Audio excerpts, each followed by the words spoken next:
So, hello everybody.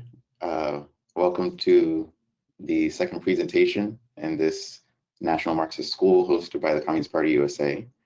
My name is Kay.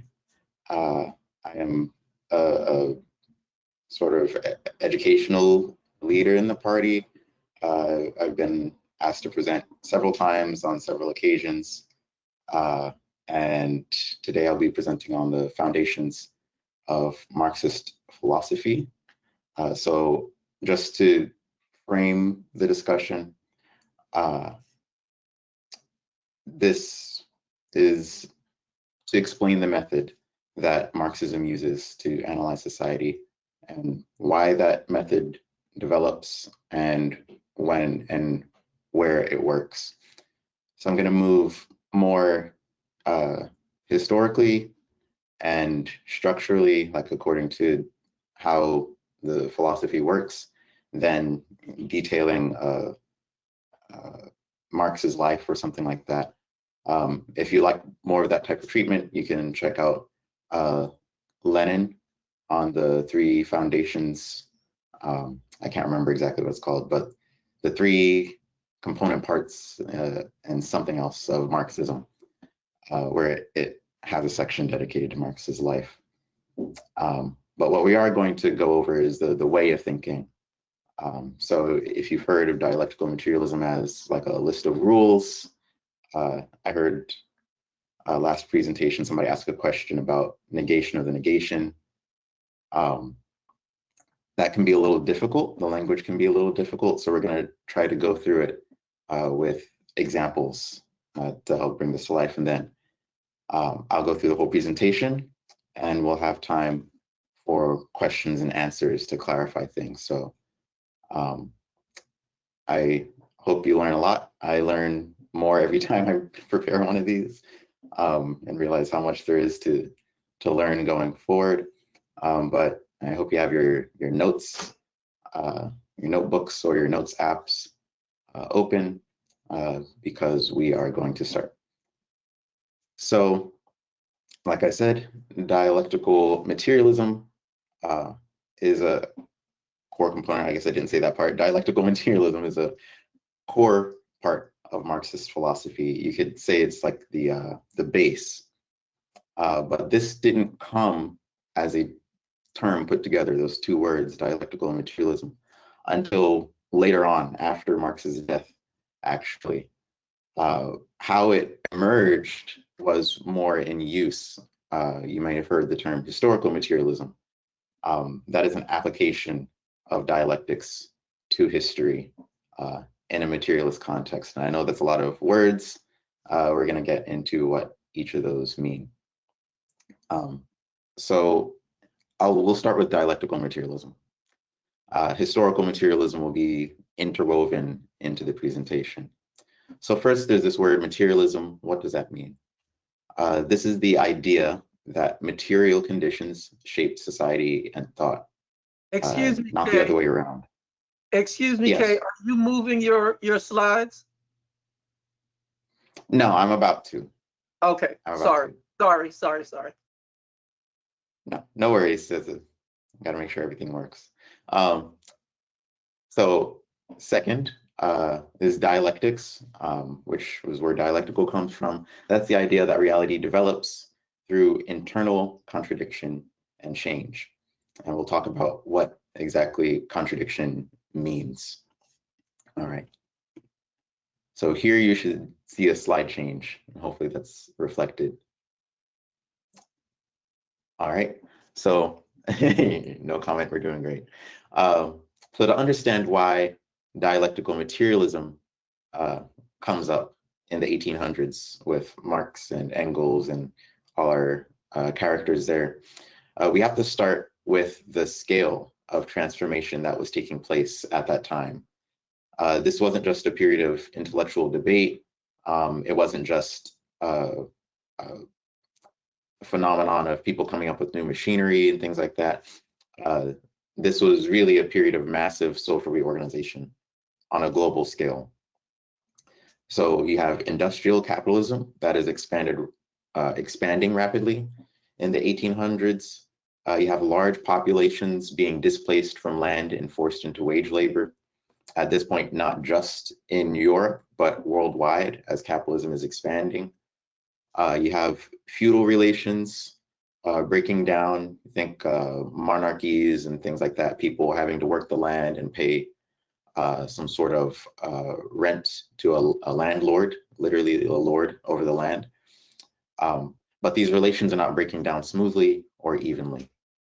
At the same time, you have European colonial expansion intensifying. So where you have some European nations with large navies, they're going across the sea and claiming land where there are other people, and they're using their technology that they've developed to overpower those people. And so this comes with violently restructuring economies across the globe and violently restructuring the societies as well. And by this time, slavery is in full swing to the point where in some contexts, it's actually being abolished. So for example, England abolished slavery in its empire before the United States did. And you have, for example, Haiti is freeing themselves from France. So abolition by revolution. But there's new forms of racialized labor control and domination that replace instead of eliminating that exploitation and slavery. So these are all developments that are related to one another, and they produce new social contradictions. I have drawn some of these here. You have capital and labor as contradictions. You have freedom that is spoken by the mouth and domination with the hand that happen at the same time. And you have equality, say, at the ballot box, but inequality in terms of who gets to go to the ballot box and whose votes are counted, who are counted as citizens in each of these societies where capitalism is expanding. So dialectical materialism develops as a response to all of these contradictions in the 1800s. And it's an attempt to understand not only what's happening, but why these transformations generate crises and conflicts and struggles that happen over and over again instead of stable harmony. So Enlightenment philosophy plays a contradictory role in this story. You're going to hear a lot of contradiction today. Thinkers like Descartes, you have on the left, you have Locke in the middle, Kant on the right. These are all people, if you look up Enlightenment thinkers, people responsible for this shift in thinking in Europe that leads to the 1800s. You'll see these names. They emphasize reason, they emphasize universal human rights, they emphasize individual rights, human autonomy. These ideas are historically progressive in important ways. They challenge religious authority, where people would say, I'm in charge because God said I'm in charge, and that's end of story. They challenge inherited hierarchy, like, I should have this money because my father had this money, or what have you. So they do some work that is liberatory in nature, but there are some issues. The main limitation is that they explain social change in terms of ideas. So you have reason replacing superstition, or religion that is way out of control, moral progress, spread of rational principles. All these things were things that the Enlightenment really trumpeted, but the material conditions, like, why do you still have slaves if you're talking about universal human rights? And what about the oppression of women if we're talking about rights for everybody and individual rights? These things were, there were still arguments. They were not unified about this type of thing. So we have some people also in that time period who kind of represent this tension in the Enlightenment, right? We have freedom and universal human rights that are being proclaimed, and sometimes even partially realized. But we still have slavery, we still have colonies, we still have patriarchy, the oppression of women. These persist and sometimes even expand. And so here we have, on the left, we have the mother of Mary Shelley. Her name is Mary Wollstonecraft. She's a feminist, a founding feminist. And for those who don't know who Mary Shelley is, she wrote Frankenstein. So this is like a very lively period. In the middle, you have Toussaint Louverture, who was a Haitian revolutionary. The Haitian Revolution was an example of people who were oppressed, in this case under French rule, on the basis of race, taking their liberation into their own hands on the basis of the French Revolution, which happened a few years before. And they said, hey, you're talking about universal human rights and stuff like that. We like that idea. We're going to try it ourselves. And the French retaliated against them. On the right, we have Olaudah Equiano, who was enslaved and was able to work and purchase his freedom in the 1700s. And he contributed to the abolition movement in the English Empire. And so you have these contradictions between, we say we want universal ideals and we're not able to achieve them materially. So this is where dialectical materialism comes up. And just to talk a little bit more about the history, the context, this way of thinking about contradiction and process, things as processes, or processes as the thing to focus on, is not without its own history.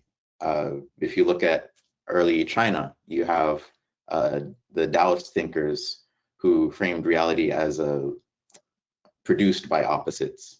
You have the Buddhists in India who are exposing the instability of reality, that everything is changing all the time through negation, which we'll talk about. In Africa, which is a seat of a lot of development of thought that you'd later see in Greece, there's reasoning about life through balance and tension, both on a universal scale and on a social scale. And this is all over the African continent. It's not just, Egypt, as some may say.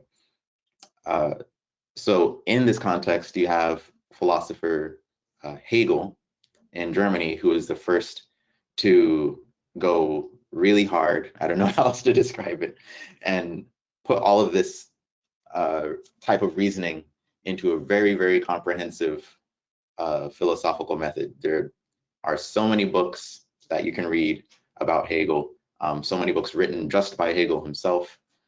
And this is where Marx is taking his dialectics from.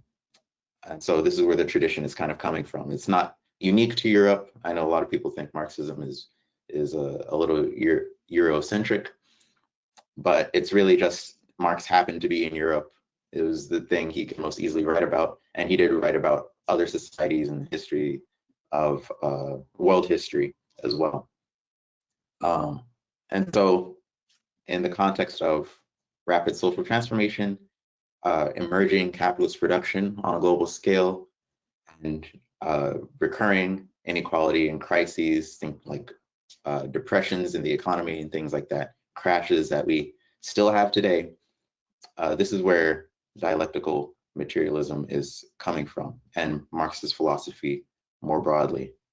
And the interesting point is that this history is not just the background and not just the context, but it's actually the main thing that we're studying here. So this is where we can start talking about scientific socialism, which is maybe a buzzword that you've heard when it comes to Marxism. Here, I remember our previous presenter mentioned that there's some issues with translation between like German and English and all these different languages. that people speak when they're discussing Marxism. Scientific is one of these words. Here, when I say science, when Marxists say science, in referring to socialism, they don't mean that they're predicting things in the sense of, like if I throw a ball, I know exactly when it's going to land, or I know what the weather is going to be because I did these calculations on a computer. It doesn't mean there's going to be inevitable progress, but it does mean analyzing society and gaining knowledge about it. When Marx uses the term science, referring to socialism, when Engels uses the term science, referring to socialism, they mean gathering this knowledge and analyzing society in a systematic, reasonable way. And specifically for scientific socialism, it means we're looking at society as historically specific, and it's governed by material relations in that society. There's a text called the German Ideology, where Marx talks about when we start with this philosophy, we start from how people are living. We don't start from how they're thinking. So first, how do people get food on the table? How do people communicate with one another to build these societies and things like that? That's where we start. We don't start with whose idea of freedom is better or something like that. So here in scientific socialism, we don't treat capitalism as just something that happens naturally. We treat it as something that is developed in history. We treat it as a social system where we can point out different structures in the system. We can point out different tendencies, and we can point out where things clash in the system. And most importantly, we have to remember that it can transform. So this is what we're trying to move towards here. So we have three components. I referred to that text earlier. In Marxism, we have the philosophy, which is dialectical materialism. We have the political economy, which is the analysis, and y'all will hear more about that in a later class. And we have the political practice, which is how do we get to, we call it socialism now. How do we navigate our situation to get there? All of these form a feedback loop. The theory informs the analysis informs the strategy, and the strategy reshapes the theory. How does it do that? Because we actually practice these things in real life. History develops through our practicing those things, and we have to, again, look back at the world and see what makes sense and what doesn't in this moment right now. So this is an example of a dialectical relationship where the process negates itself over time, right? What may be true, for example, people read about the Soviet Union. What may be true for what worked in the Soviet Union might not be true for what works in the United States. It's a different society, a different time, different histories. So we have to be careful as we draw lessons from history. So again, we have to be careful with what we refer to as dialectical materialism. It's not a set of three laws, or you can add laws to that that govern all of reality. It's not something that is closed off where you go and you read a book and you understand everything there is to know about it. It's a way of analyzing the world. This way of analyzing the world asks, how do we get from putting food on the table to how people relate to one another? That's material conditions to social relations. How do we get from those social relations to these internal contradictions in society? For example, the capital versus labor, the bosses versus the workers. And how do those contradictions drive historical change? So that's the process of analysis that we go through when we're using dialectical materialism. So all of these, whatever analysis that you're doing, you have to make sure, if you're using dialectical analysis, to remember that things are historically specific. Capitalism, I'm focusing on capitalism because I want to show these things through examples. Capitalism is not treated as a eternal, everlasting model of human behavior. It's not just human nature that we have money and we go to the store and buy things and we go to work for 8, 10, or 12 hours a day and things like that. This is a very specific historical condition, and it depends on very particular social relations to function. So words like market or labor or value, you can't just take those out of their historical context. When you're doing dialectical analysis, you have to ask when these relationships came into being, how they're shaped, and how they change. So when you hear people explaining things as if they've always been a certain way, or they always will work a certain way, that type of explanation, it erases the possibility that things can change or transform. And if you go and you read history of any sort, you'll see that if there's any rule, then it is that things change. So we have to begin from that assumption. We also want to keep in mind with dialectical materialism that we want to focus on relationships, not just things standing by themselves. So classes like the capitalist class or the working class,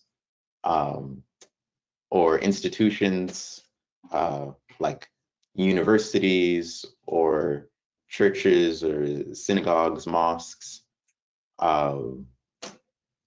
identities, gender identities, identities as like people who are activists or organizers, identities like racial identities, ethnic identities of all sorts. They don't exist by themselves apart from everything else. They're produced through social relations.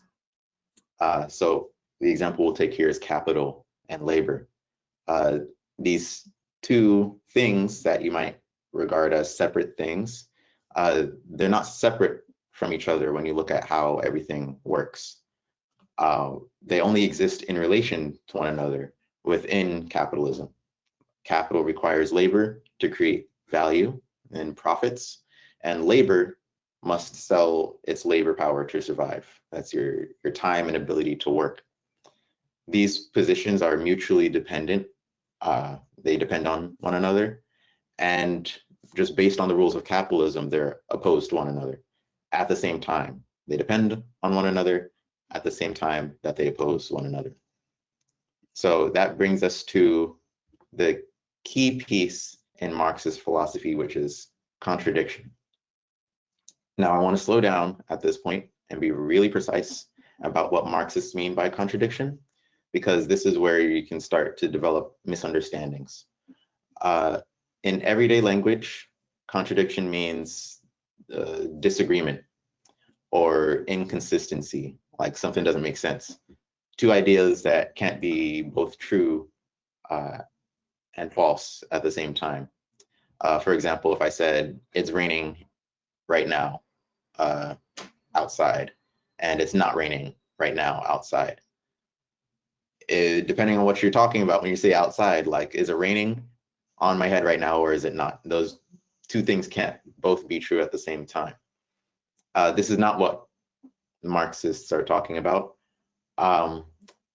With contradiction, we're not even talking about conflict between two independent forces, like people getting into a ring to fight each other.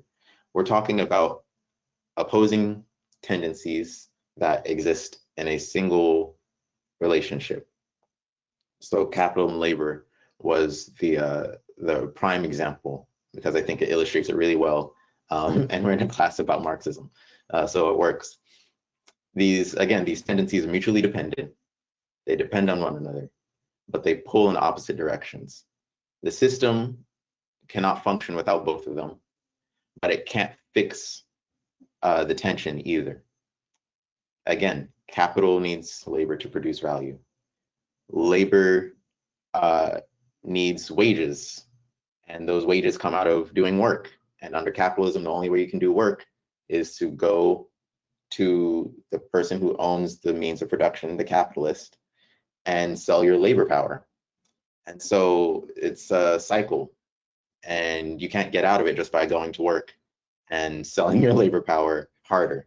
The capitalist can't get out of it by trying to automate workers away, because then how are you doing that? You have to employ workers to do the automation. And so you're stuck, or so it seems, or so it seems. So this is what we call a structural conflict. This is a good way to put it is if you're playing a game and you have players that are on the field or something like that. You can have players that are bad at the game. You can have players who cheat. Those issues are not structural. A structural issue would be the game has bad rules. I know that it's basketball season and people are tuning in to see what's going on. And sometimes people have complaints about how the rules are set up. Like, there's way too many foul calls, or there aren't enough foul calls, or why should they be able to move that way with the ball? I know that was traveling, that type of thing. These are, when we talk about structural issues, this is what we're talking about, is you need to change the rules to fix the issue with the game. It's not that people are playing against the rules, so to speak, but it's that the rules themselves are the issue. In the same sense with Marxist philosophy, talking about capitalism here, the issue isn't that there are good capitalists and bad capitalists, or there are responsible workers and irresponsible workers. The issue is that the rules lead to a system that is bad for everybody. Surprisingly, not just the workers. So once we understand this idea of contradiction, the next step is to ask how a system persists, how it continues to exist despite these tensions. Dialectical materialism doesn't assume that contradictions immediately make something fall apart. And in fact, if you read Marx and other Marxists that come after, we're interested in how capitalism manages to reproduce itself, and other issues like racism or sexism, how those things reproduce themselves over long periods of time. We're born knowing nothing, and somehow some people step into a role where they are embodying racist action, or they're embodying sexist action. And even if it wasn't that one person or that one group of people, there would be another. And we know that because it's a whole system. There are multiple groups that are causing this issue over time. And so if we look, focusing on capitalism, we have these different things that can stabilize the system over time. We have things like labor law, how people are allowed to work, and property rights, how people are allowed to own things and transfer their property. We have things like nationalism, meritocracy, my country is better than yours, or I worked harder than you as a capitalist, so I deserve 100 times more pay than a worker does. Things like that. We have welfare systems, we have unions, we have state regulation, we have racial hierarchies and ethnic hierarchies, we have gender hierarchies, where in the United States there's a very prevalent ideology that white people are better than black people, or any other type of person who isn't considered white. That's a tool in the capitalist toolbox. That's not something that helps the working class, and it's not something that working class people would really come up with on their own if they're trying to solve their problem of dealing with low wages and unlivable unlivable housing conditions and working conditions and things like that. These stabilizers help contain contradiction. They can make this capitalist exploitation tolerable for some groups of people, or I should say more tolerable than for others. They can split forces so that the working class doesn't come together because they're too consumed with fighting each other on some other basis. And it can give the appearance that capitalism is going to last forever. But dialectical analysis says that these mechanisms, these stabilizers, are themselves contradictory. They don't get rid of capitalism.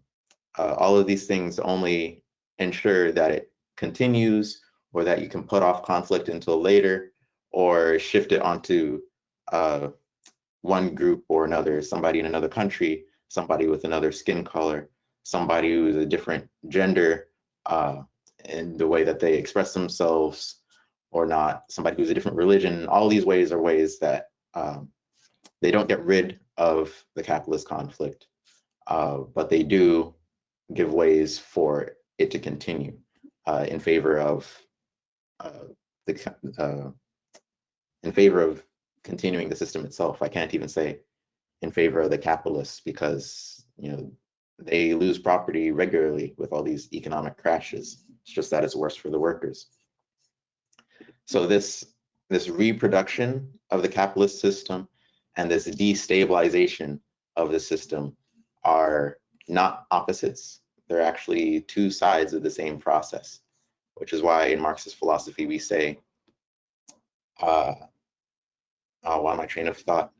In Marxist philosophy, we say that capitalism is doomed to fail in one way or another, because change is inevitable, and you analyze capitalism on its own basis, and you see that it tries to solve its issues in ways that create other issues, and there's no way out of that. And so here we can talk about another dialectical law. I know I said I was going to talk about laws, but this is a good framing for it, but we'll focus on the method.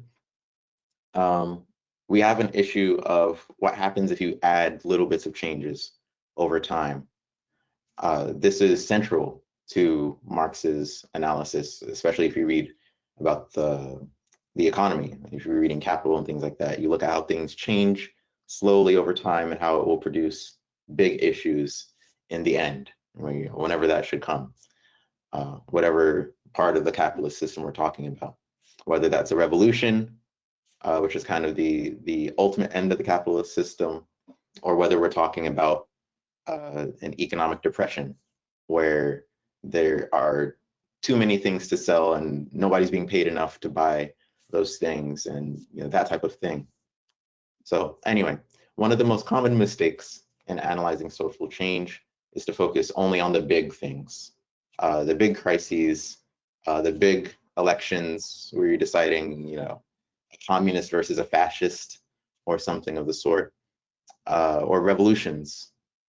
The danger is that you ignore the slow moving pressures that build up to this. And so you're not able to see what can lead to changes for the better in the future. Marxists do the opposite. They pay attention to gradual processes. For example, rising rates of exploitation, you're getting paid less to do more at work, or increasing concentration of capital. Case in point, AI, buying lots of machines so that they can do more work and put more people out of work onto the streets. Growing precarity is the same thing, workers not being able to find good work. Even changes in how the working class is built. So it could be from migration. The population is changing in a way that makes working class organization more easy or more difficult. Or it could be a change in people's ages over time, so that the working class is a little older or younger in particular countries, and that can change how you have to organize. Individually, all these changes might seem manageable for capitalists, or even for workers, workers can adapt, they teach themselves new skills and find new work. Capitalist institutions or workers' institutions may adjust. So we have new forms of union organizing to deal with new forms of oppression on the job. And political systems may absorb some of this pressure. So you get something like Joe Biden after Trump, who kind of says things that seem popular but doesn't really follow through on everything that he says. And so it kind of, it gets people upset, but it also isn't as bad as Trump. So there's a tension that is allowed to develop within the working class to figure that out while the capitalists still run away with the money bags. So dialectical materialism tracks how these pressures build over time within whatever structure you're looking at. It could be capitalism, we're looking at that right now. It could be other things, it could be racism, it could be sexism. Again, what matters is not any single one of these structures. What matters is not any single moment, but the direction of change, the intensity of change, and how all of these structures, these systems relate to one another.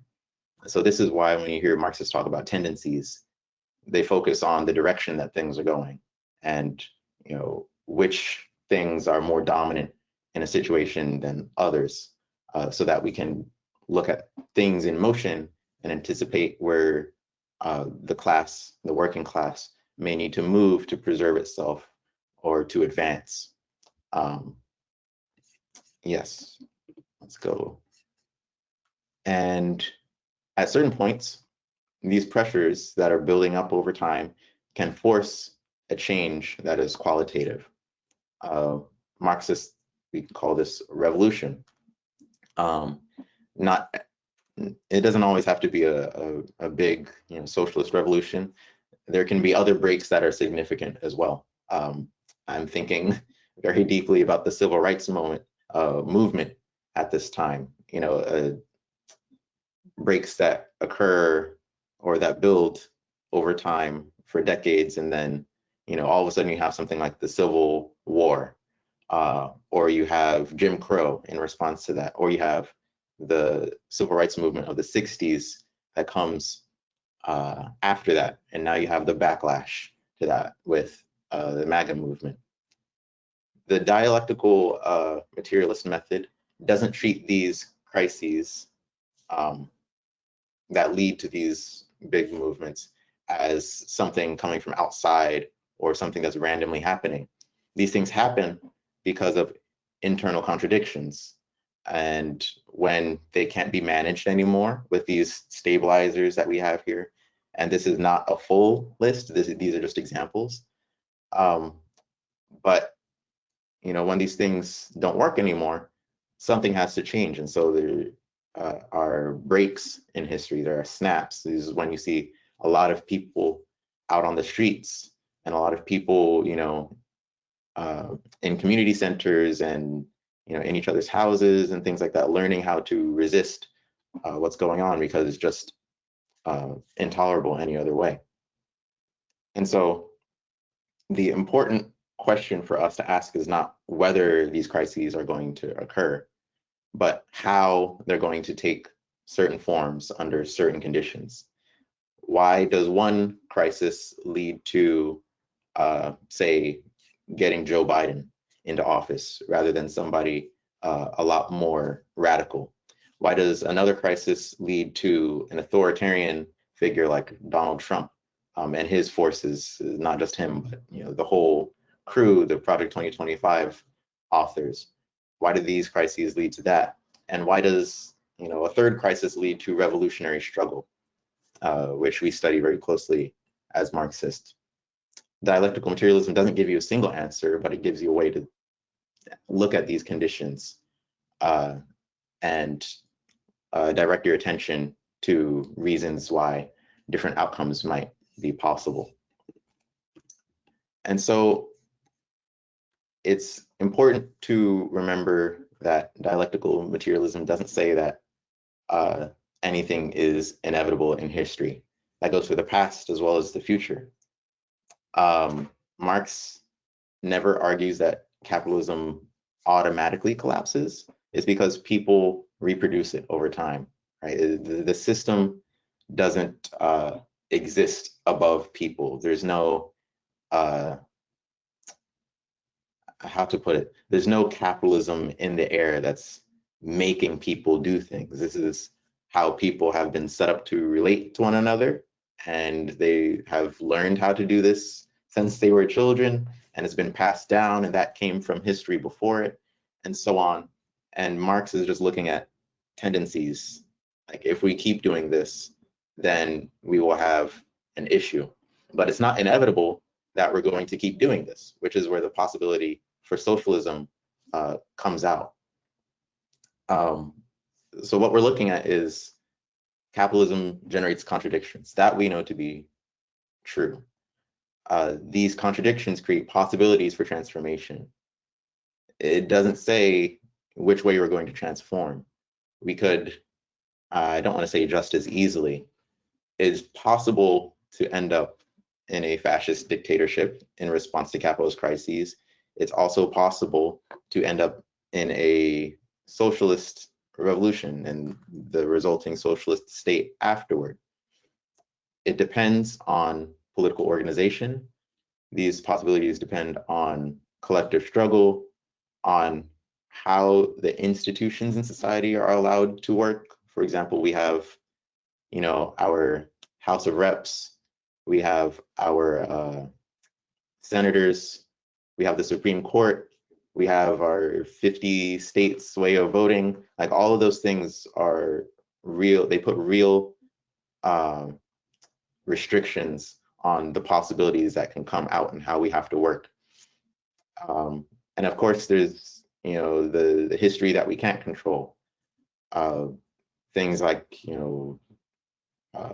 natural weather events and things like that, or individual people who may come up. We can't predict who may be a leading figure in a revolution. We organize and we see what happens. And so this is why we don't deal with, it's just inevitable that socialism is going to happen. We can sit back and not have to worry about organizing, or we don't have to worry about bringing people together to fight racism, or to fight sexism, or to fight homophobia, or such things. All of these struggles are very active, and we have to participate, and that determines what the result will be. Even if the result is a socialist victory, just because there's a socialist victory doesn't mean racism is going to disappear immediately. You still have to continue to fight against those things. Socialism just gives you better tools to do that. And so it's super important to remember there's no script for history. It's open-ended, and the choices that we make are crucial to bringing that forward. Now, before we end, I'm almost done here. I want to talk about negation. So I think a good way to describe it for this specific context, and you can do more with the concept, the idea of negation. But a good way to mention it here is transformation. It's a good way to think about it, is you have a historical process, and one set of social relations are transformed into another to deal with the issues of the former. So, for example, capitalism negates feudalism by taking apart this hierarchy of, one lord comes from his father, and that lord comes from his father, and so on. It took apart this system of kings and lords and nobles and all that, and reorganized production around wage labor and private property. And when it did that, it did two things. It unleashed productive forces that had never been seen before on a global scale, but it also generated new forms of domination and new forms of exploiting people and new forms of crisis that were also impossible. I think if you would tell somebody from a few hundred years ago that we would develop the ability to have bombs that worked the same way that the sun does, and we would use it to threaten each other and blow up cities, that their minds would be blown. This is a product of capitalism. Historically speaking, you wouldn't have the bomb, the nuclear bomb, without capitalism. So these are when we say new forms, it really is like never before seen. But it has characteristics of those things that came before. And so when we're talking about transformation, it's not that these things are coming from nowhere. People, I don't know why I came up with the idea of the bomb for that example, but people had found ways of making explosions before then, whether it's for mining, whether it's for warfare, whether it's for celebration, and for like fireworks and things like that. The point I want to make here is that negation preserves some of what came before, but it produces new things. And then if you're thinking about like the negation of the negation, it's like, well, does that mean you go back to the same thing that was before? No, you figure out a way to solve the issue of the present and restore something of the past that you couldn't achieve before. The example in terms of capitalism and communism that's given is this kind of old school communism where people had to work together because there was no way that humans were going to survive on like the African savannah all by themselves as individuals against all those huge animals and dangerous snakes and stuff like that. We had to work together to survive. That's just a fact of history. But life was rough back then, and so we figured out ways to produce more food and such. But the way we figured that out is through class society. And so we follow this development through history, and class society changes forms, but it's still people separated into classes. There's a working classes that are responsible for labor, classes that do other things, organize that labor, and so on. And now the Marxist idea is that we are nearing the end of that history, where we will go back to a state where working together is critical and the most profitable way for us. Ooh, I shouldn't use the word profitable. The most productive way, the most humane and useful way for us to continue relating to one another and building societies. And so we get something back from that old school communism where everybody had to work together, but we have more freedom on this level. We've learned how to produce enough so that people don't have to break their backs working all the time or hunting for animals or farming, foraging for fruits and vegetables and things like that. And so thinking more generally about dialectical analysis, you can never assume that something is going to be negated in a particular way. You have to study the specific contradictions. So I could be studying capitalism, which means I have to go and learn something about how the economy works and how people get work done in certain industries if I'm going to organize those industries in a useful way. If I'm a scientist and I am studying how some biological system works, I have to go and learn biology. I can't just say, oh, dialectics, negation of the negation, and kind of say these things as a spell and come up with something useful. You have to actually study the different forms of life in a location or around the world and stuff like that. And that's how you get, that is how you use dialectics usefully. It is a way to direct your attention to how a system works, so that as you learn about that specific system and how it relates to other systems, you can come up with detailed, specific ways that those things change. And so thinking about Marxist philosophy and capitalism, we have to study how it works.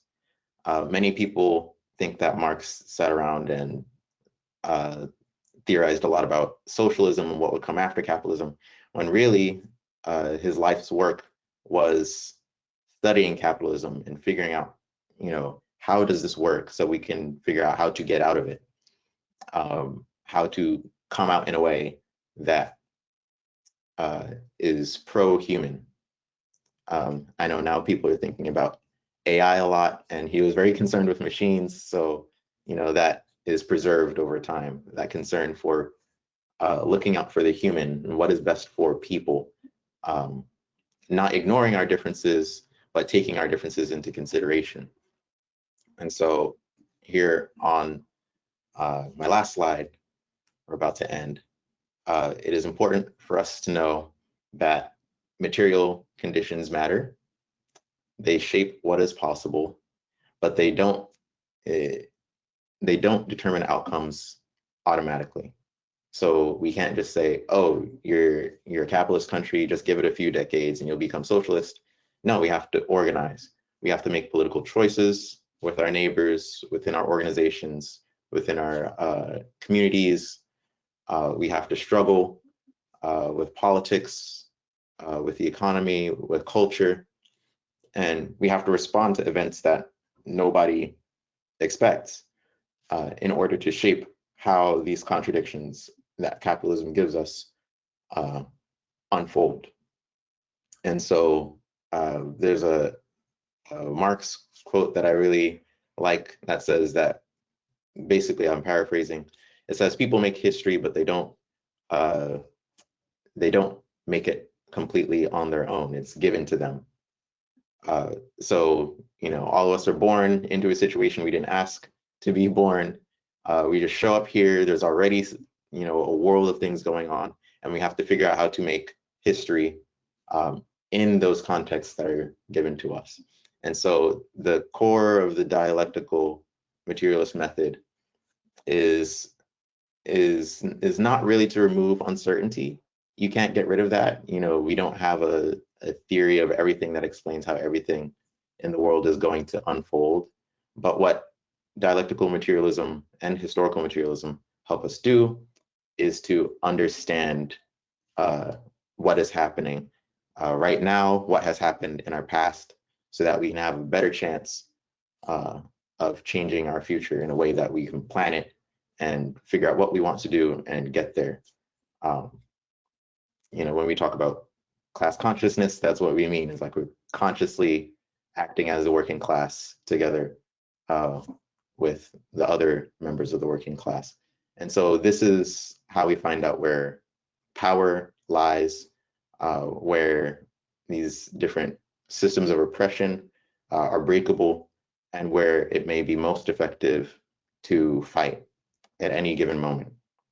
And so this is why Marxist philosophy is not just a philosophy to be memorized so that you kind of carry it around like you have to have note cards or something, but it's something to be practiced because that's where it comes alive, that's where it came from, and that is what it means to change the world, which was the whole idea of this philosophy.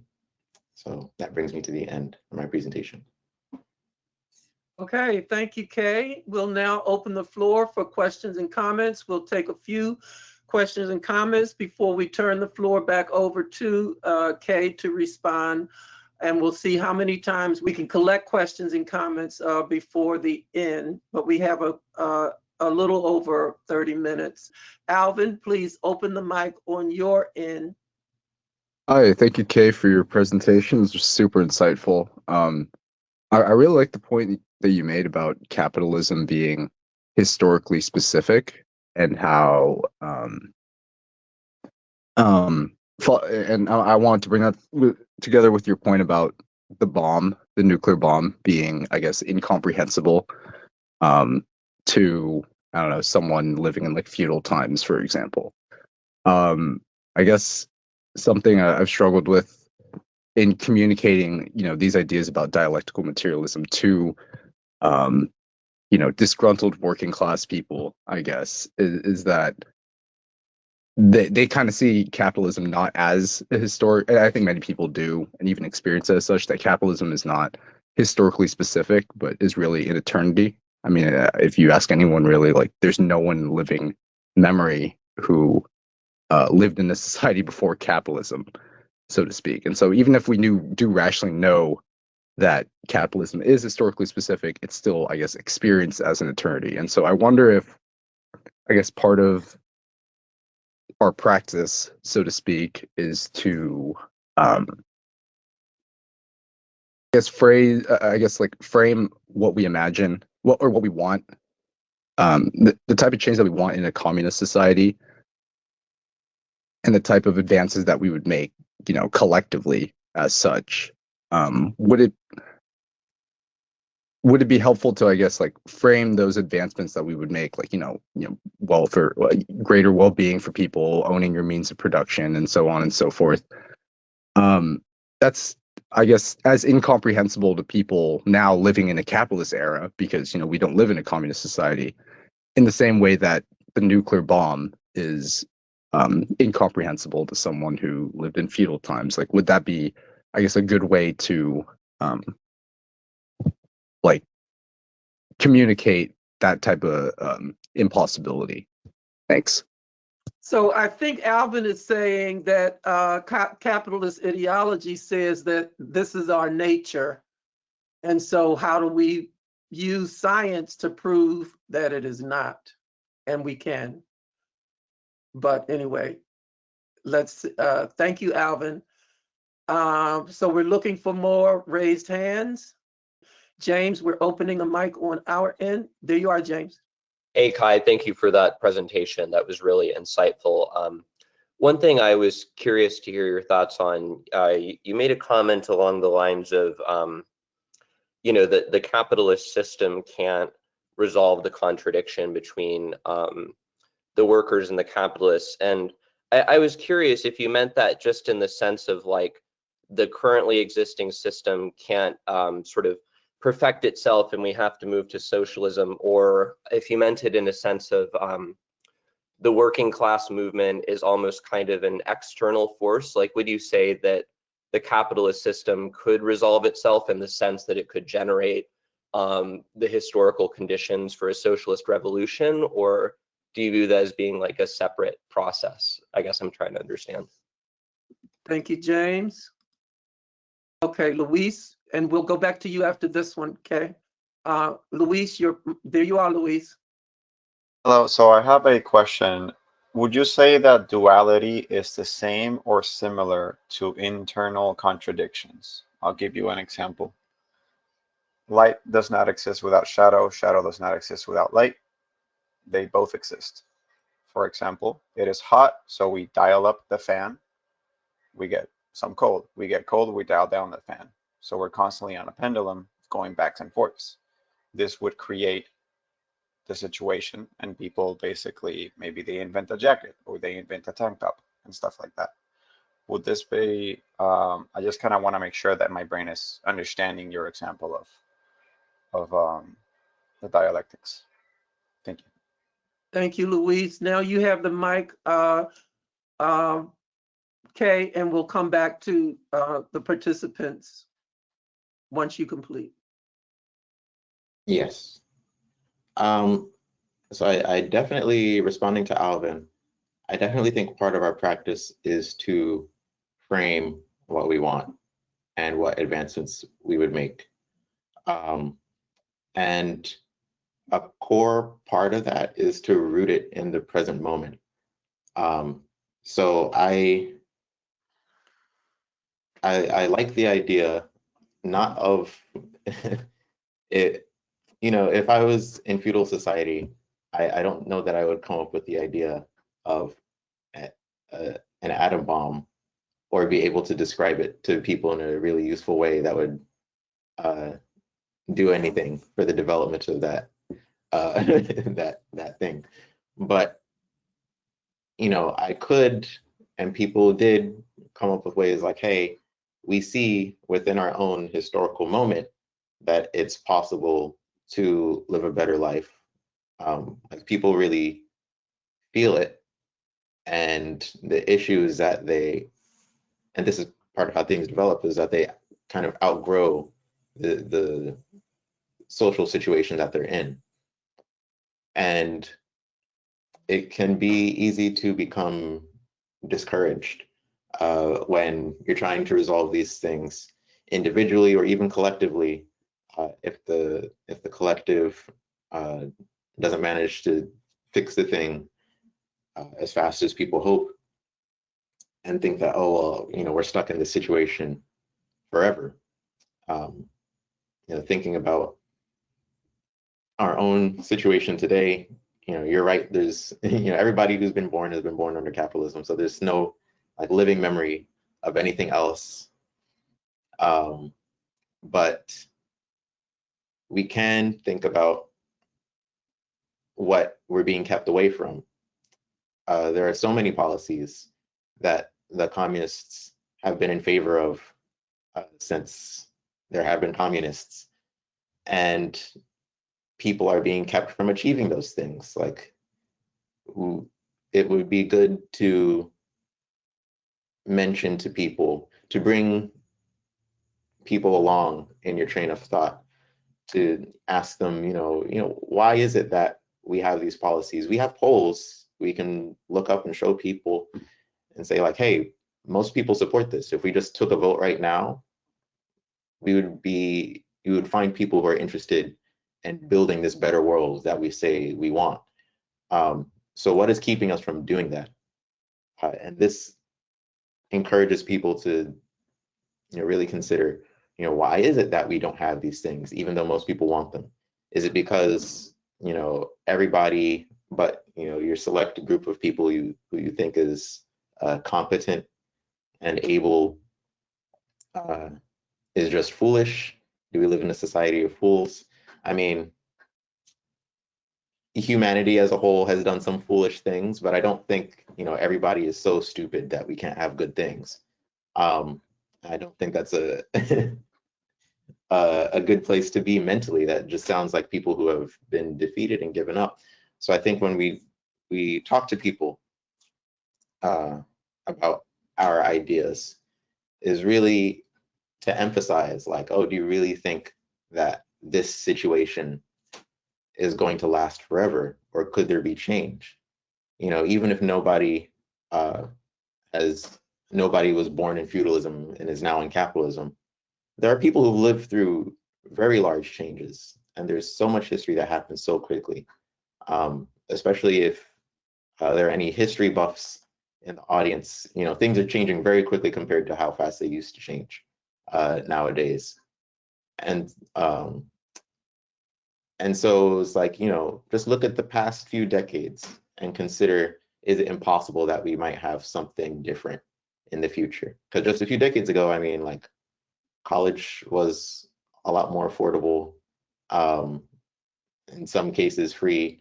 A few decades ago, we had the Soviet Union, and now we don't. Like, there are all sorts of changes that happen.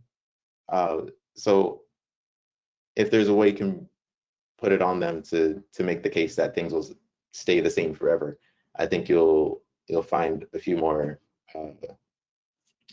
interesting thoughts that come from the conversation. Now, to James's question, I'm not sure if I understood the question properly. Could the capitalist system resolve itself because the working classes? Am I thinking of the working class as an external thing? Could we get an elaboration on that question? That was from James? Yes. Okay. James, go on, James. Sorry, Kai, I realized that might have been a little unclear. I guess what I'm trying to figure out is, would you say that the development of the working class and the development of Marxism and a revolution, if that eventually happens, is a process that's intrinsic to capitalism as like a historical development on capitalism? Or would you say that it's sort of an an external force. I guess I'm trying to figure out how the dialectic works. Thank you. Yeah, so it is the development of the working class and Marxism and such. I would say those are intrinsic to the development of capitalism. Literally, in a physical sense, the development of capitalism depended on getting people, they were spread out on land, and you had to get them a lot closer to work in the city and in the factories. And then, you know, if you wanted to make more money, there's a number of ways you can make more profits. One of them is to make people work longer hours. And so now you're around all these people who are upset at the same boss or bosses who are around each other all the time by force. And at the same time, the boss is like, well, we need better technologies so that I can outcompete my opponents, my competition in business. And so it helps to have workers who are smart enough to operate that machinery and are able to, say, read instructions and things like that. And so now you have some pressure to get people to read basic stuff. And now you have pressure to get people to be able to operate machinery in a certain way, including things like, you know, printing presses and whatnot. And so, you know, it really is, you know, the capitalists can't help but pour more and more investment into the working class in the same way that you see. I am a software engineer by trade, so AI is like implanted in the back of my head. Something I think about all the time. You know, just like they can't help but have to spend all this money on computers to try to automate away workers, they also have to spend, you know, a huge amount of money on developing people who are able to do this automation. You know, it doesn't work by itself at this point. And so that's where you see these new forms of struggle developing, where they have to pay some contractor in prisons or in Africa or Asia, you know, super low wages so that they can label data and things like that. And so these people are learning how these systems work, learning how AI works, and learning how to organize with each other in order to oppose these things. And this is just something that, you know, as surely as people need food to eat, and as surely as capital needs to create profits, these things do happen. And so when I say it's like a structural thing, it's like if everybody is playing by the rules that capitalism sets out, the working class does develop, and the working class does come together, and the working class does figure out how to overcome or understand one another across their differences, because the working class is so diverse. There are many ways we could disagree with one another, but you know, as far as we are interested as in defeating the conditions that we're in, we overcome those differences. And so it's something that's very intrinsic to capitalism, that it should develop the people who take it down. Is in the Communist Manifesto that, you know, the capitalists or the capitalist system developed its own gravediggers. Yes. They can't help. And lastly, Louise's question, is duality the same or similar to internal contradiction? In the area of concepts, I would say yes. Like, it doesn't make sense to call something hot. Like, it kind of defines cold by saying that something is hot. Even if you break it down to like the scientific level, you know, you have to define temperature, and temperature can be high or it can be low. And even then, it's like now you have numbers, right? Where it's like some numbers are larger than others. You have this idea of size. And, you know, what does it mean for something to be big? if there's no such thing as a small thing. You know, these are ideas that we use to compare different experiences that we have, or different processes that we understand. And so I think it is similar, and I think it's important to note that these are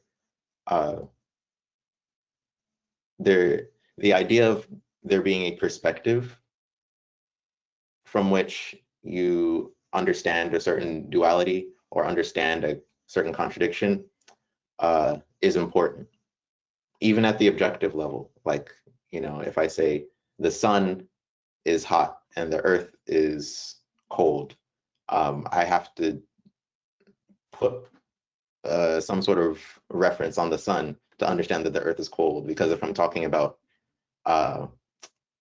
say the inside of my freezer or something, and it's 100 degrees outside, now the inside of my freezer is cold and the earth is hot. So it's like in the area of ideas, you can find things that are internally contradictory.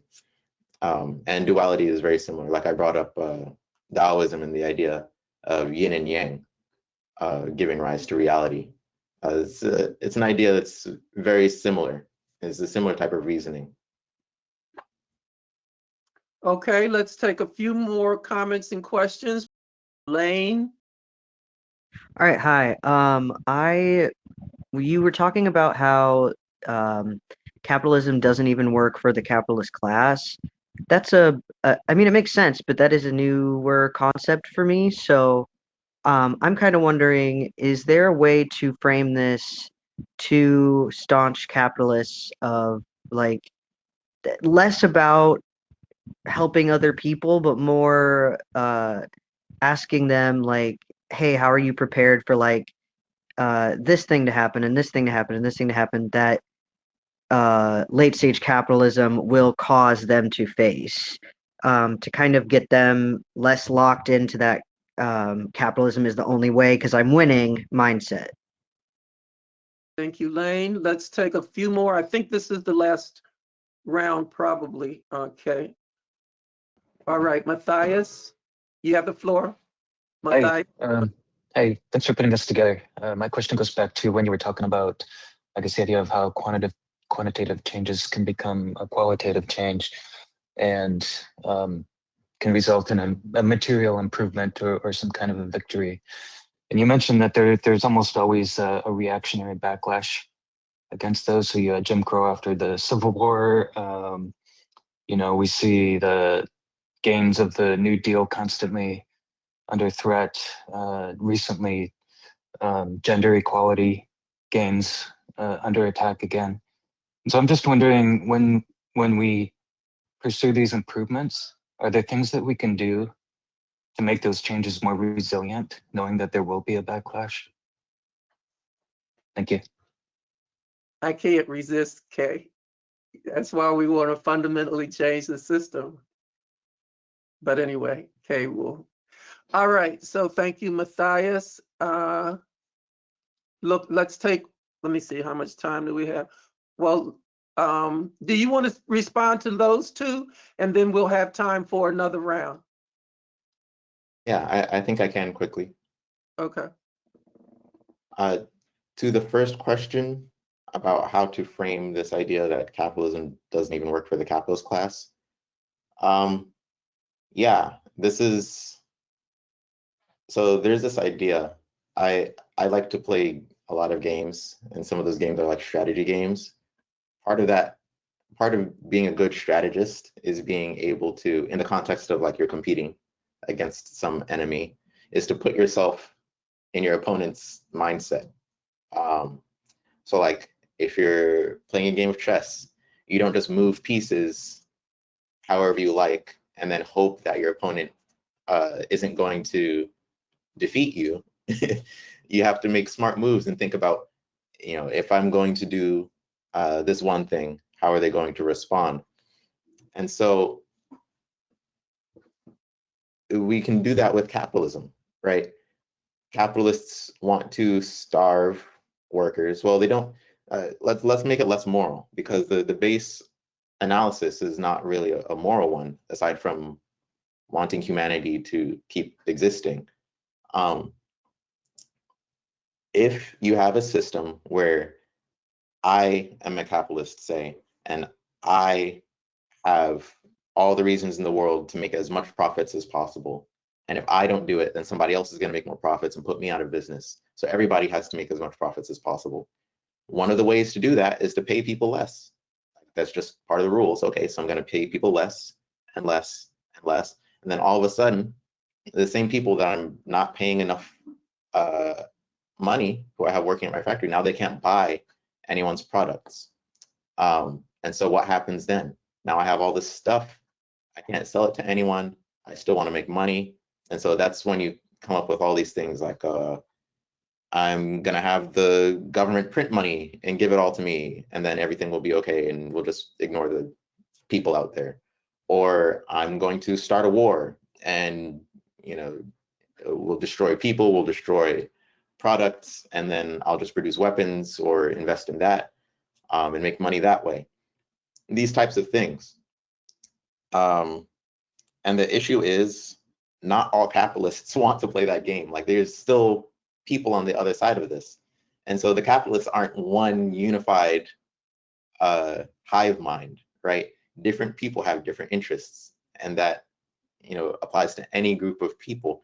And so this is where you start to see splits in the capitalist class. And this is, any splits we can exploit, just like they exploit racism and sexism in order to split the working class. We can exploit differences between, say, an oil baron who just wants to burn everything on Earth, and somebody who wants to make money doing something where if you destroy the Earth, then they're not going to have a good time economically.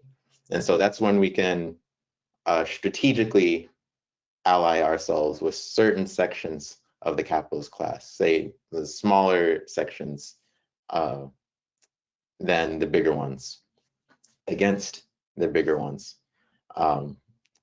not on the basis of we're all on the same, like we're all working class, because we're not working class. They don't agree with us on everything, like in terms of like what they have to do according to the rules of capitalism. But we do agree that we have to get rid of the big capitalists, and that's something that we have to do. That's what the capitalists did in order to get rid of, the kings and queens and all that of the past, and all the other societies that they wiped off the face of the earth. And so, we have to be just as critical. So the smart capitalists will allow themselves to become useful to humanity in a way that you see with socialist societies, where there's discipline against capitalists who threaten the stability of the system, which produces a better situation for everybody. And to the second question about quantitative to qualitative change, yeah, what Dee said is right. We make the changes more resilient by not depending on there's a term that I remember from reading is called spontaneity. Is, these things happen, right? Where you say, Trump is doing some ridiculous thing, and people are really pissed off, and they go on the street and they protest because they're upset. They don't necessarily have like a huge idea of, Marxism. They're not constantly reading political texts, but they're just upset, and they want to, voice their opinion that they think this is wrong. That's what we call spontaneous. What we do in the Communist Party is we want to organize as best as we can the parts of society that we're in contact with, so that when something does happen, because it's guaranteed to by the rules of capitalism, that we are able to take those spontaneous people who come out because they're upset and turn it into, hey, we have an idea of what's going on. Let us work with you, and we'll try to solve this together, and we'll learn together. We'll fight side by side for your concerns and for these other people's concerns, because we draw people from all struggles as communists together towards this revolutionary change. And through that, and through understanding how we work in this specific moment in history, how everything works in this specific moment in history, in this particular location of the United States for our concern, you know, how do we get rid of Trump and not get him back, as has already happened? How do we get rid of big business just running everything in the country, like is happening right now? How do we get rid of those things? Like, you know, we have to be able to take the sudden uprises that happen and turn it into, we call it the decisive victory, where you don't have to worry about your enemy being right behind you anymore, because you won not only the battle, but you won the war. And it's a class war. I mean, people are, people's lives are on the line every day. Not because we are going out there with weapons and things like that, but they're coming at us with them. So it sounds like you're talking about quantity and quality. We take advantage of the quantitative change, but in order to secure the quantitative change, we have to get to the point where the fundamental change can take place. Sounds like you're saying. All right, Yes. Let's see how much time we have. We could take 2 more questions and maybe, okay, I'm looking at a name. It says VDNYA. Your mic is open. There you are. Yeah, it's Vidya. But I have a related question to some of the ones that were just asked. Okay, I thought you were a really good presenter. Thank you so much. But I'm always confused about how to respond to this quantitative, qualitative piece where people will say things like, you know, well, the Biden is, you know, a step in the right direction, right? Like, and so it's, and I know he's not, but I don't know how to explain why that's not gonna get us to the tipping point, right? Or maybe I'm wrong, right? Because I also do hear a lot of people saying, you know, like Catherine Liu says this, that, you know, the period after like the New Deal, the period, you know, of the New Deal basically was a great period for organizing because we had more resources at our disposal. So was that like was it a Trojan horse that we shouldn't have, I mean, I wasn't alive then, but you know, but that we shouldn't have taken, or is that what we're going for? And then do we just keep pushing it? What an interesting question, Vidya. Okay, and we'll take one more before we end. Jason, there you are. Hi, can you hear me? Yes. Hi, also a software engineer. I've noticed that our sector has minimal union presence despite all these tech companies entirely relying on engineers' labor. I might speak to the material conditions of software engineering, whether it be like high individualized compensation, startup equity culture, and rapid job mobility. I feel like these work against our collective organizing, but how should we overcome that? And is there precedence for successful unionization in software engineering that you may be able to speak to? Okay, let's take one more. I do see one more hand, Kay, before we close. Beck, your mic is now open on our end. Please, Beck, there you are. Hi, thank you.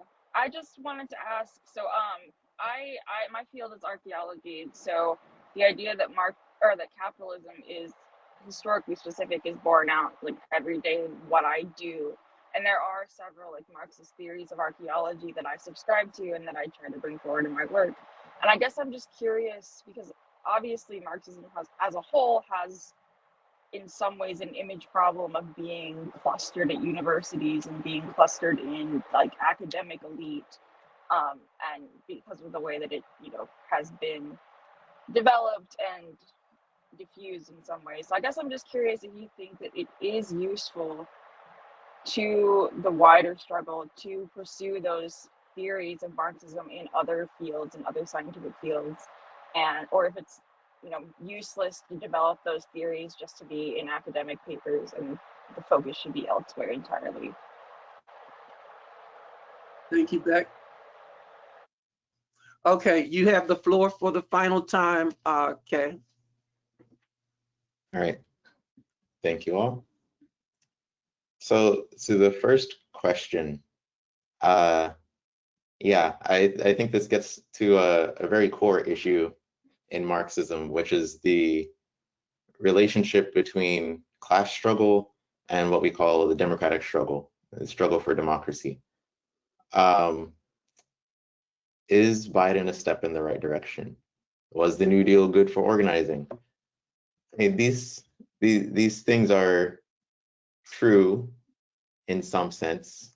Like, we were coming from Trump. So, when you're at the bottom of a ditch, every way is up, unless you're digging down. So, but you're also right that he's not. Like, what is the right direction for us as communists? Because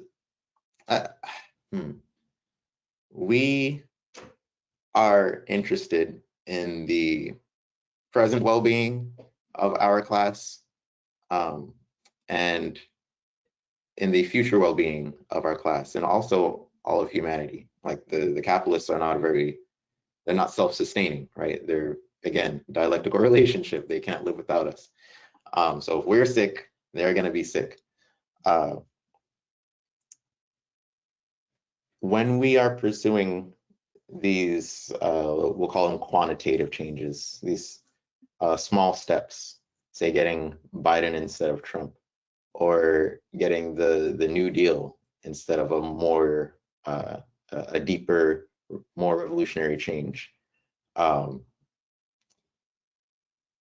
We have to keep the fighting spirit. You can't confuse momentary goals for the big goal, right? Which is why we focus so much on deep organizing as communists. Like, we're not just interested, for example, I live in New York City, and we just had Mamdani, the Democratic Socialist, be elected as mayor. That's good news. Yes, I'm not going to say that was not good news. However, as communists, our focus is not simply on getting Mamdani in office. Our focus is on building the movement that is capable of getting Mamdani in office. Because when he gets attacked, which he is being attacked, and he will continue to be attacked, what's holding him up? How do we know he's not going to fold over and turn into, any other Democrat without a spine? Because it can happen. It is, the difference there is the mass movement and what organizations you build on the ground that are more lasting than a single person, no matter how committed they are, can be. That's the importance of organizing collectively, and that's when we're dealing with the class struggle more broadly. That's why we can't ignore the democratic struggle, because everything you ignore is used against you, and you can't have a successful struggle for socialism without democracy. There are no examples of successful struggles for socialism without a struggle for democracy. Just kind of a case in point. If somebody would like to try, sure, go ahead, go for it. So yeah, New Deal is great. Biden was okay. That's not our goal, but we use every tool in the toolbox. And if we couldn't get better than Biden, then we have to fight to get something better. And that's kind of my worry right now, is I really want something better than Biden coming out of Trump. I hope and I fight for something better. And that's what we're interested in here. So to Jason's question about the minimal union presence in software engineering, I think this is another good example of something being structural is the suppression of union presence in this field of technology. There aren't like roving bands of anti-union forces like we might think of back in the day. When we hear of people like getting in shootouts with the Pinkertons or some force like that, but there's a lot of setup in terms of how things are structured to make people not come together. Or, you know, there are things where people haven't figured out quite how to organize yet, like organizing over the internet because your office work is done over the internet instead of in an actual office. That's something that people are figuring out as organizers on the front line. Organizing internationally because you have these companies that are split between continents. For example, I think of the AI workers. There was a group of AI workers in Africa who organized successfully, and the company had to, that they worked for, the contractor that they worked for, had to release the contract that they were under because they were processing data for OpenAI. It was causing people like mental health issues. This happens with like Facebook moderation and things like that, where they have to check and make sure the posts are safe if people aren't familiar. You know, people are coming together and figuring out how to organize there.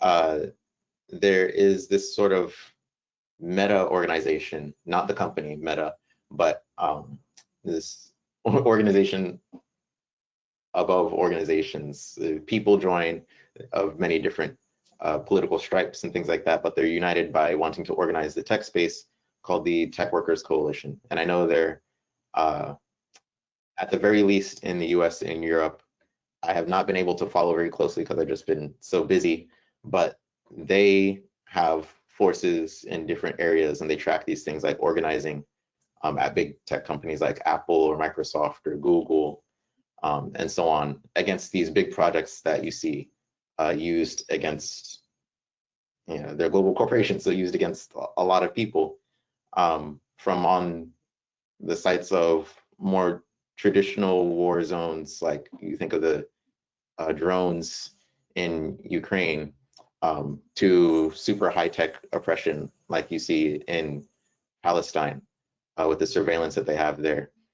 There are people organizing in these companies against these forces, and also for, you know, bread and butter things like we want proper pay, we want people to only be let go of their job for reasons like you can't just fire them and not give a reason without cause. And so the movement is budding. It's very active across all sorts of the industry, like whether it's finance, technology, or like video games and everything in between. So they're out there, but a lot of it is structural, and people are figuring out new forms of organizing to deal with that, including with AI. Software engineers are super vulnerable to that because the first thing these companies want to do with AI is for it to write itself better, which means it has to do software engineering. So people are figuring this out and have been for quite a while. But it's still in development. It's still in development. And to the last question, is it useful to use Marxism in other fields besides just, I guess, like the social science, kind of revolutionary, critical, whatever? I would say yes. You know, coming from the academy, have been a lot of comments from people, some more suspect than others. You know, their motivations, their citations might be a bit shaky and things like that. But they accuse Marxism of being very dogmatic. Like, oh, the Marxists are just going to give you this, you know, this code book, and you have to learn all the secret words and secret handshakes and, you know, all the ideas that they want you to think. And if you fall out of line, then you're going to be, you know, you're not going to have any more friends or anything like that, like it's a cult. That has been a tendency in some specific situations, but I would not say Marxism as a whole or anywhere near the majority is like that. What you see when you look at Marxism as a philosophy and as a way of organizing and thinking about the world and changing it is it's very dynamic, and it's really a guidebook to, like, I'm looking at this system, I want to figure out how to make it work for people. And I'm very aware that I live in capitalism and we have a very specific history. I mean, when I think of any sort of pursuit of knowledge, it has a history. People who have been held up higher than they needed to be, people who have been suppressed, and of course, all the characteristic racism, sexism, homophobia, those are just top of mind because of the field that I work in and my own personal lived experience. But like all of these things are littered across every pursuit of knowledge. So if you're doing any sort of work, Marxism is going to be useful because it helps you acknowledge that there's a history, and it gives you a way to analyze that history in a way that is better at serving people. Because, you know, that one good thing about what the capitalists say about you know, I run this business so I can help people and things like that, is that people like to help people, which is why they believe it, because it's a good story to tell. And fortunately, we really do want to help people. And, you know, as Marxists, we're not above using whatever tools we have to do that. So if we start a business or nonprofit or some sort of foundation fund, we know people who have money, or we're able to apply for grants or what have you to build our projects, or we're able to do community funding for something. We're going to do that, and we're going to try to help people. And Marxism helps clarify how we can do that, not only for right now, but also to deal with harms in the past. Like people will go back and tell a fuller history of, you know, a field of study and say like, hey, these people were held down because they were because of the forces of capitalism, or because people were racist in that field, or people didn't believe women were humans, essentially. And so I think it can be really useful, not necessarily, you know, writing, you know, about Marx in every single paper that you put out, but just to direct your attention to certain things within a research field, or direct your attention to certain things in your workplace with how it's built and structured. Maybe it could be built a way that's more accessible for different populations. And you have to reckon with the history and how the business is structured and stuff like that. I think Marxists are well equipped to deal with those types of issues, and I hope to do that in my own work. I don't know if I mentioned my occupation. I'm a student right now. I'm studying computer science so that I can do research on people in virtual reality, how they respond to one another and things like that. And there's a history of tech being used to oppress people or to train people to kill others. But there's also a history of, like, you know, use in medicine, like people learning how to do surgeries or learning how to do repairs, where if they mess up on the job, then there's a threat to life. And so, you know, you have to understand the history to be useful in that type of field, and that applies to like everybody. So I think it can be. Thank you, Kay, and thank you, everyone. Please join us Tuesday night for our next class, 8 p.m. Eastern, and the next class will be the Foundations of Political Economy. Please invite others to join us, and we'll see you next time. Thank you, Kay, very much. Appreciate it. Have a good day, everyone, or enjoy the rest of your day anyway. Bye-bye.